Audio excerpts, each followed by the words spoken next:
très heureux, très fier d'être là, dans ce centre aquatique olympique. Et vraiment, je remercie tout le monde pour le travail qui a été fait, les délégués interministériels de nos Jeux Olympiques successifs, Jean Castex et Michel Cadot, M. Ferrand à la tête de la Solidéo, la ville de Paris, la région Île-de-France, le département de Seine-Saint-Denis, Plaine Commune et la ville, ainsi que l'ensemble des villes partenaires qui ont fait un travail remarquable et qui ont cofinancé avec la métropole et l'État justement cette structure.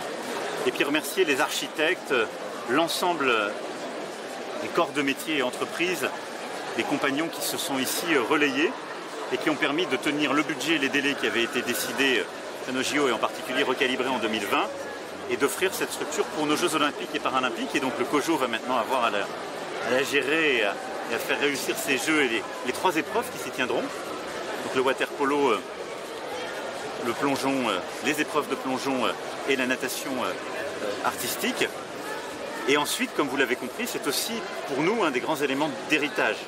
Et c'est tout le projet que nous avions collectivement présenté à la fois au Comité international olympique et porté pour les Françaises et les Français, c'est que ces structures soient pérennes. Et donc vous voyez là les 5000 places et les gradins qui sont pour les Jeux, qui sont faits d'ailleurs de manière eux aussi durable, puisque c'est une entreprise qui fait du recyclage de bouchons plastiques qui a fait tous ces sièges et ces gradins, en même temps que, comme vous l'avez vu, la structure est en bois, qui permet d'économiser l'énergie et de faire une structure durable. Et bien cette structure-là, elle sera ensuite modulée après les Jeux, pour pouvoir faire un complexe sportif pour l'ensemble des habitants, continuer à accompagner des jeunes dans les activités justement aquatiques et la natation, mais aussi offrir des structures d'escalade, de football et de paddle. Donc c'est cette continuité, cet héritage. Alors au-delà de cette inauguration et de ce moment très important à 120 jours de nos Jeux Olympiques et Paralympiques, c'est aussi l'occasion de saluer l'effort collectif de la nation qui est fait pour le sport en France.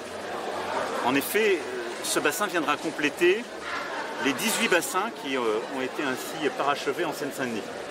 Et je veux vraiment saluer le travail de l'ensemble des élus et du département parce que c'est vraiment tout un plan qui a été mis en œuvre. On a 10 piscines qui ont été rénovées, 18 bassins qui ont été ainsi constitués, ce qui va permettre à beaucoup de jeunes justement de pouvoir apprendre à nager et de pouvoir mener ces activités aquatiques dans le département. Depuis 2017, nous avons rebâti 275 piscines, ce qui est inédit et ce qui est un effort là aussi de la nation en vue de nos Jeux.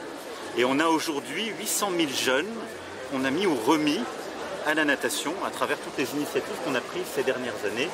Je remercie la ministre, sa prédécesseur, aussi ses prédécesseurs qui ont été très, très impliqués pour justement d'apprendre aux jeunes, et en particulier dans les milieux les plus défavorisés qui souvent, et encore je dirais plus souvent quand ils habitaient paradoxalement près de la mer, n'apprenaient pas à nager. Et donc on va poursuivre ce plan bien au-delà des 800 000 pour continuer. Plus largement, et je finirai par là, c'est tout l'héritage au-delà de ces structures des Jeux. Vous savez, j'avais pris l'engagement de 5000 structures sportives, on est à 5500. On continue au-delà de ça puisqu'on veut aussi continuer à bâtir avec les écoles et les élus plus de structures sportives. Donc on a déjà cet héritage qui est très fort au-delà des structures même des Jeux Olympiques et Paralympiques. On a maintenant 90% de nos enfants en primaire qui ont cette demi-heure de sport qu'on a mise en place, les 30 minutes, comme vous le savez, qui sont si importantes. Et donc on sera là d'ici quelques semaines à 100%. On va continuer d'accompagner justement l'ensemble des enseignants, des familles, des jeunes pour qu'on ait justement cette demi-heure de sport à l'école partout. Et puis on a nos 2 heures de sport en plus au collège, où là, je veux vraiment qu'on fasse avec l'ensemble des collectivités un effort supplémentaire, parce qu'il y a encore des endroits où c'est difficile à mettre en place en raison du transport pour aller vers du périscolaire. Et donc là, j'ai demandé au ministre des Sports et de l'Éducation nationale de faire un travail très fin avec l'ensemble des collectivités pour qu'on puisse justement aller au bout de cet effort qui est pour moi indispensable. Parce que c'est ce qu'on veut faire avec ces Jeux. C'est évidemment accueillir le monde, que nos athlètes nous ramènent beaucoup de médailles, que ce soit un moment de fierté française inouïe, mais on veut aussi que ça reste et qu'on ait des structures qui restent, comme on l'a fait avec le village olympique, comme on le fait avec ce centre aquatique, mais qu'on change les habitudes de la nation et qu'on mette le sport au cœur du projet éducatif, qu'on mette le sport au cœur de nos vies, parce que C'est bon pour la confiance en soi, c'est bon pour la santé, c'est bon pour l'épanouissement. Et c'est un formidable outil de prévention pour les plus jeunes et les moins jeunes. Monsieur le Président, par la retour au TF1, une question sur la cérémonie d'ouverture. Oui. Vous avez reçu Aya Nakamura le 19 février à l'Élysée. Et que lui avez-vous demandé exactement? Est-ce que c'est votre idée qu'elle soit effective pour la cérémonie d'ouverture? Alors d'abord, je veux saluer tout le travail qui est fait sous l'autorité de Tony sur les 4 cérémonies. Parce qu'il y a 2 cérémonies d'ouverture, 2 cérémonies de clôture, et je pense qu'il ne faut pas l'oublier. Et Thomas Joly a été sélectionné, et c'est lui qui pilote tout cela. Et donc j'ai vu à plusieurs reprises Tony Estanguet, Thomas Joly, leurs équipes, et plusieurs artistes, et donc en particulier Mme Aya Nakamura que vous évoquez. Mais après, le reste appartient à la direction artistique et à M. Joly. Vous l'avez reçu vous-même? Qu'est-ce que vous lui avez demandé? Je l'ai reçu à la demande, mais je ne vous en dirai pas plus parce que je ne suis pas le directeur artistique de la cérémonie ni d'ouverture des Jeux Olympiques, ni de clôture des Jeux Olympiques Paralympiques. Vous avez l'attaque de Marine Le Pen qui dit que... Ah non, mais je pense, alors, ça c'est autre chose. Alors, là je vous réponds sur comment on organise ces cérémonies et les responsabilités. Et la responsabilité du COJO, du directeur artistique qui fait avec ses équipes un travail remarquable. Il a plusieurs partenaires artistiques, il discute avec beaucoup d'artistes. Et je pense que c'est aussi bien qu'il y ait un peu de mystère, de suspense, parce que ça va avec ces cérémonies. Ensuite, le nom d'une artiste a été évoqué. Écoutez, moi je constate une chose, c'est une artiste qui est, je crois pour parler en bon français, la plus streamée parmi les artistes francophones. Elle est partagée, elle parle à bon nombre de nos compatriotes. Et je pense qu'elle a tout à fait sa place dans une cérémonie d'ouverture ou de clôture des Jeux. Je ne dévoilerai pas ici les détails. Mais si elle fait partie avec d'autres artistes de cette cérémonie, je pense que c'est une bonne chose. Et parce que ces Jeux et ces cérémonies doivent nous ressembler. Et donc elle participe justement aussi de la culture française, de la chanson française. Vous parlez d'Aya Nakamura, Edith Piaf aussi. Non mais sérieusement. Vous ne me piégerez pas, je ne dévoilerai pas le détail. En tout cas, je veux défendre ici ses choix et défendre le fait qu'il doit y avoir une liberté artistique et il ne faut pas ici faire de politique. Et je pense que derrière cette liberté artistique, il doit y avoir la volonté, et que je veux ici protéger, d'abord d'être libre, de choisir les artistes qui se produiront, s'assurer qu'ils représentent la France dans sa diversité, dans son rayonnement, dans tous ses arts et son excellence. Votre chanson préférée d'Amélie Oudéa? Je ne vais pas entrer là-dedans. Non, je fais pas des... Pardon? On connaît le chanson préféré d'Amélie Oudéa et la vôtre d'Amélie Mais Oudéa. non, moi je lui ai dit à elle, mais je ne rentrerai pas là-dedans. Je ne vais pas faire de commentaires au-delà de ça. Monsieur le Président, la menace terroriste est très forte, vous l'avez d'ailleurs rappelé récemment. Est-ce qu'il est prudent, est-ce qu'il est judicieux de maintenir la cérémonie d'ouverture le long de la scène? Nous devons avoir de l'ambition, nous en avons pour le pays, et nous le faisons en étant professionnels et organisés, c'est-à-dire en prévoyant, en nous organisant et en ayant une appréciation en temps réel. Et donc oui, il faut assumer cette cérémonie d'ouverture, il faut la préparer avec beaucoup de force. Et la France est un pays qui est depuis malheureusement plusieurs années sous la menace terroriste, nous le savons, elle est parfois exogène, elle est parfois endogène comme on dit, et c'est malheureusement ce que nous avons eu à vivre dans beaucoup d'attentats ces derniers temps. Nous avons d'ailleurs rehaussé la vigilance et la posture Vigipirate suite aux attentats de Moscou. Et donc nous serons prêts. Et ensuite, nous préparons plusieurs scénarios, comme je l'ai déjà dit en décembre. Si la menace devait évoluer, si on considérait que les circonstances l'imposaient, nous avons des scénarios de repli. Mais le scénario privilégié, celui que nous préparons, celui que nous assumons, celui que nous voulons, c'est évidemment celui qui a été prévu avec l'ensemble des organisateurs et dont les détails seront dévoilés en temps et en heure pour ce qui est de ce que nous sommes en train d'évoquer. Monsieur le Président, vous évoquez la menace terroriste. Hier, il y a eu un coup de fil entre les ministres de la Défense français et russe, c'est le premier depuis un bon moment.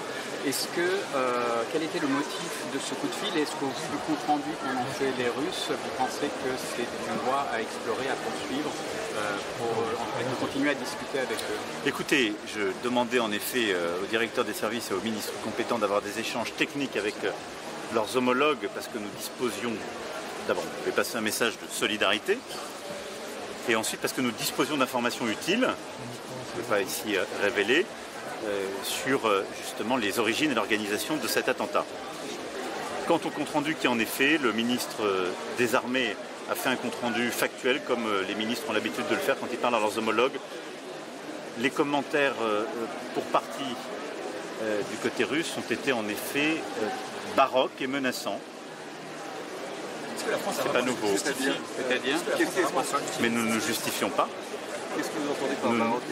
C'est ridicule, si vous voulez le dire autrement. De dire que la France pourrait être derrière, que les Ukrainiens sont derrière, tout ça n'a aucun sens et ne correspond pas à la réalité. Mais c'est une manipulation de l'information, ce qui fait partie de l'arsenal, si je puis dire, de la guerre tel qu'il est utilisé aujourd'hui par la Russie. Il faut en être conscient. Donc je ne veux pas ici commenter ce qui n'a vraiment aucun intérêt. Vous avez totalement raison de vous dire. On n'a absolument pas à nous justifier. D'ailleurs, nous ne nous justifions pas. Mais on a à faire un travail conjoint avec tous ceux qui sont touchés par le terrorisme. Et quand on dispose d'informations, d'avoir des échanges techniques. Je pense que ça, c'est notre responsabilité. Est-ce que c'est la preuve d'une montée croissante des tensions entre la France et la Russie? Je pense que c'est une montée, c'est la démonstration de ce que je vous dis depuis le début d'année.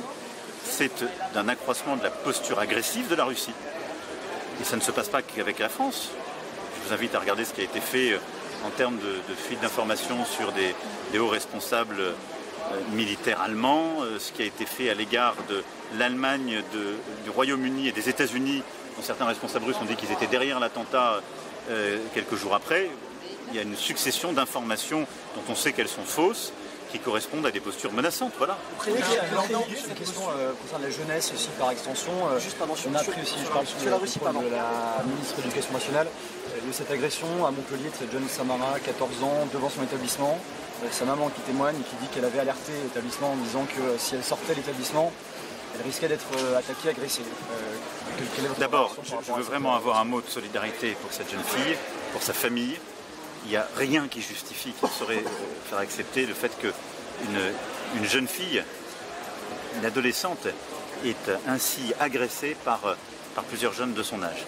Après, j'ai eu des premiers retours de la part du préfet et du rectorat. Nous sommes en train de consolider les informations. Il y a aussi un travail de la justice qui est en cours. Donc je serai à ce stade très prudent pour ne pas qualifier les choses. Je sais aussi que beaucoup de diligences ont été prises par la communauté pédagogique et je pense qu'il est important dans ce moment-là d'abord d'être aux côtés de cette jeune fille, de sa famille, de lui apporter tout notre soutien, d'être extrêmement ferme à l'égard des auteurs de ces faits, ce qui a été immédiatement fait par la justice et la police, et d'établir la vérité pleine et entière. Et donc je souhaite qu'elle s'établisse dans la sérénité et qu'on en tire ensuite toutes les conséquences. C'est pour ça que je préfère... J'aime bien commenter les choses, surtout prendre des décisions, quand je suis sûr des faits. Donc j'attends le retour plein et entier des travaux de la justice, mais aussi de la préfecture et du rectorat. J'attends les faits et je vous dirai, et je n'ai, vous savez, sur ces sujets, jamais fait preuve de quelque faiblesse que ce soit. Mais je voudrais être sûr que ce soit de cela dont il s'agit, par esprit de sérieux. On a le droit de parler des Jeux Olympiques et Paralympiques aussi. Est-ce que vous craignez que la Russie cible spécifiquement Je n'ai aucun doute. sur les Jeux Olympiques? Oui, je n'ai aucun doute, y compris en termes informationnels. Elle alimente tous les jours le fait que nous ne pourrions pas faire ceci ou cela, donc ce serait un risque. Et c'est pour ça aussi qu'il faut tenir. Et la force d'âme, la confiance en soi, le rapport à la vérité sont la force des démocraties et des grandes nations. Et ces Jeux Olympiques et Paralympiques, on les prépare collectivement. Il y a un travail colossal qui est fait par les élus qui sont ici autour de moi, par leurs services, par le monde sportif, par les services de l'État. Mais bien sûr, regardez, je veux vraiment insister sur un point parce qu'il est inédit.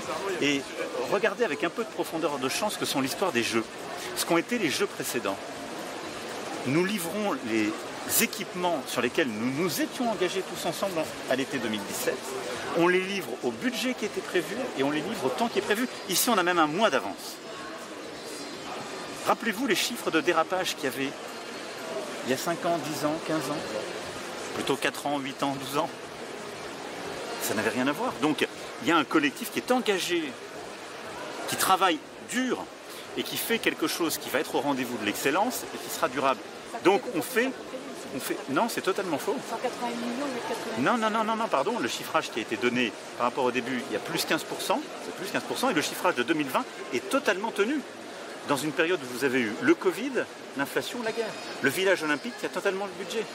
Donc je veux ici rétablir les choses. Le chiffrage qui explosait, qui avait été prononcé, c'est ce que nous avons collectivement refusé. C'est celui où nous aurions fait ici toutes les épreuves de natation. Et c'est ce qui a d'ailleurs présidé au choix d'aller mettre ces épreuves à l'Arena ensuite, donc dans un autre département de Seine. Mais on l'assume parce qu'on aurait fait une structure qui, au-delà d'exploser les coûts de fabrication, aurait surtout été insoutenable pour les collectivités locales en termes de fonctionnement. Mais donc il y a toujours eu de la concertation, du sérieux, du professionnalisme. Et donc ce qui vaut pour les infrastructures vaudra pour la sécurité, les transports, les cérémonies d'ouverture et de clôture. Et donc on doit avoir confiance en nous. Je ne fais pas le staffing des différentes fédérations. Sur les athlètes russes et biélorusses, Madame la maire de Paris a dit qu'ils n'étaient pas les bienvenus à Paris. Cette question a fluctué, on n'est même pas sûr qu'ils viennent. Quelles sont les dernières informations dont vous disposez et comment vous vous positionnez par rapport à la délégation russe et biélorusse? J'ai toujours eu la même position qui est d'accompagner le travail du CIO. Et c'est l'engagement que j'ai pris quand nous avons accueilli ces Jeux. C'est-à-dire que c'est le comité international olympique qui, en concertation avec ces fédérations, prend en responsabilité ces décisions parce que ce sont des décisions sportives. Elles ont déjà été extrêmement claires sur l'absence de drapeau, de délégation et donc aujourd'hui des athlètes à titre individuel avec aussi des règles de déontologie, de respect et sans hymne, sans drapeau. Ils sont les bienvenus ou pas? Mais on accueille le monde entier ici et on l'accueille dans l'esprit olympique. C'est clair. Et donc moi je ne vais pas changer de position à l'égard du CIO.